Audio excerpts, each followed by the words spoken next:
Hey guys, in this video I will show you how you can fix engine error in Apex Legends reading pack file.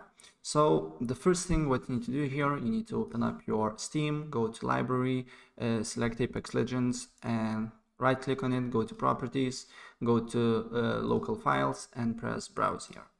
And once you're here, you need to delete the file that your basically computer unable to read.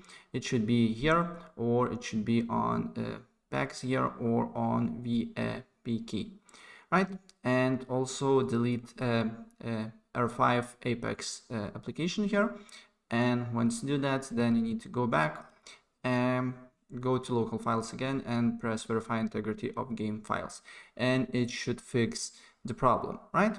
And also, if the problem persists, I highly advise you to update your drivers of your operating system and your GPU. So go to your search, press and write on check for updates, and here check for updates and download, and if there is some updates, please download it and install it, and after you do that, then restart your computer. Same thing with GPU as well. If you're using NVIDIA GPU, you can go to GeForce Experience, go to drivers and check for updates and install the latest one, right? And if you're using AMD, probably you know how to update your AMD drivers, so do that as well. And basically that should fix the problem. So if I help you out, please press like button and subscribe for more. Take care. Bye.